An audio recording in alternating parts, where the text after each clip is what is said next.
Planning to relocate and wondering how to open a foreign bank account? Well, you're not alone. It's a common query among those preparing to move abroad, and for good reason. Having a foreign bank account can offer you a host of benefits. For starters, you can save a significant amount on international transactions and ATM withdrawal fees. That's money you could use to explore your new home or save for a rainy day. Plus, banks like HSBC, Charles Schwab, and Citibank have international branches, making it easier for you to access your funds wherever you are. Also, your best bank choice often depends on your travel plans and the country's currency. For example, if you're moving to the UK, you might consider banks like Lloyds or Santander.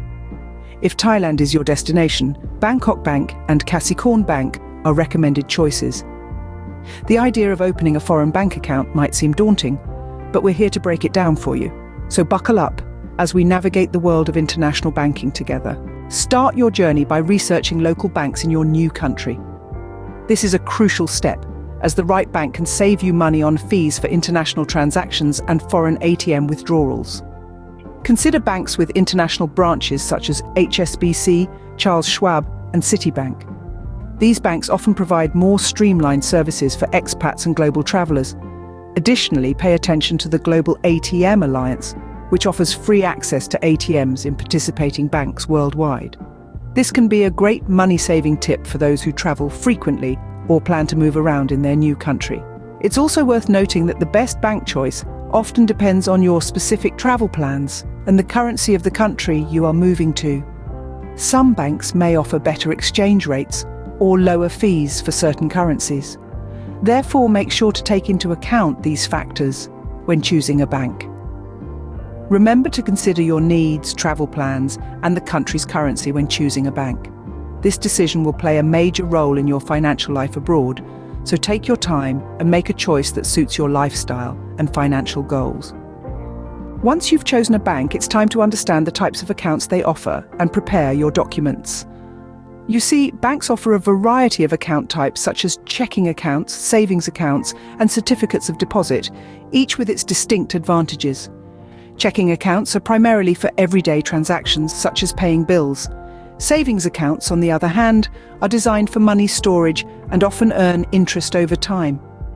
Certificates of deposit lock your money for a set period, but they offer higher interest rates in return. Now, to open an account, you'll need to prepare certain documents. These typically include your passport, proof of address, and sometimes even a work permit or residence certificate. But remember, requirements can vary depending on the country you're in, so it's always best to check with the bank first. Now, let's talk about your responsibilities. If you're a US citizen or resident, it's important to know that you need to report your foreign bank accounts to the IRS.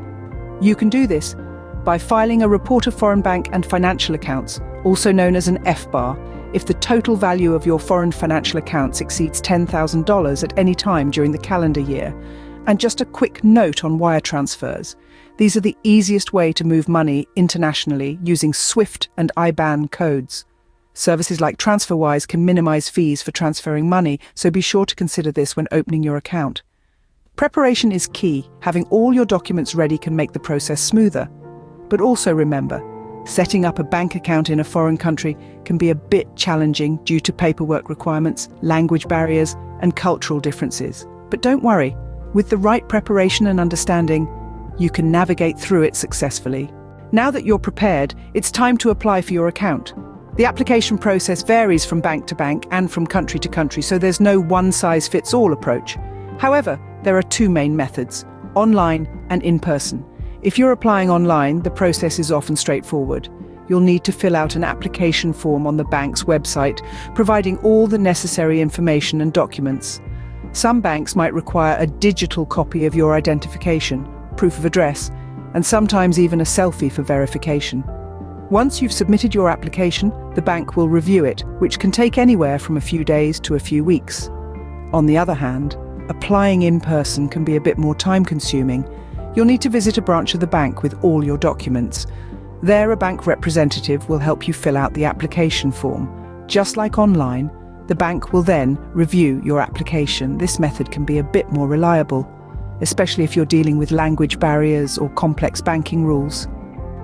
It's important to note that some banks, like Lloyd's or Barclays, require you to apply in person and have a local address.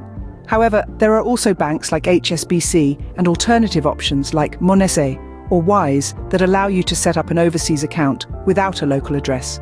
No matter which method you choose, be prepared for the possibility of wait times. Banks often have to carry out checks and validations before they can open your account.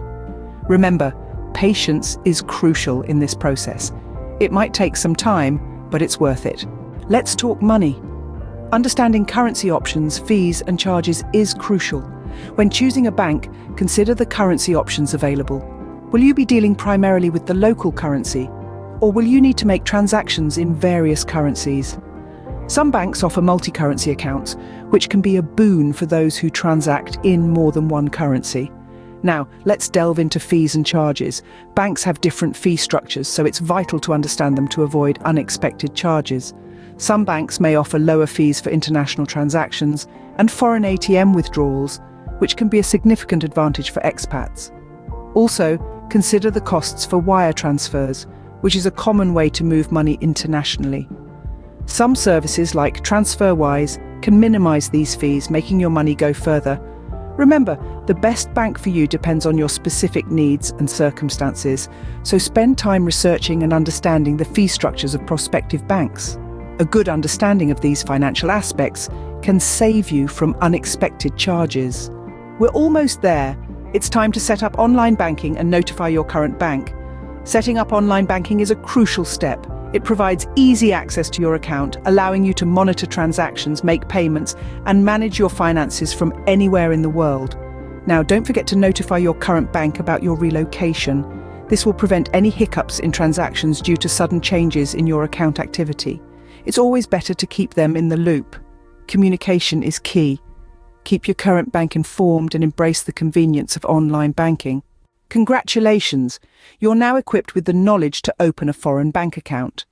You've learned how to research local banks, understand different account types, and prepare your documents. You've also discovered how to apply for an account, either online or in person, and how to navigate currency options, fees, and charges. Moreover, you're aware of the importance of setting up online banking and notifying your current bank about your move abroad. Now take this knowledge and use it to your advantage. Remember, financial planning and preparation can make your transition to a new country much smoother and stress-free.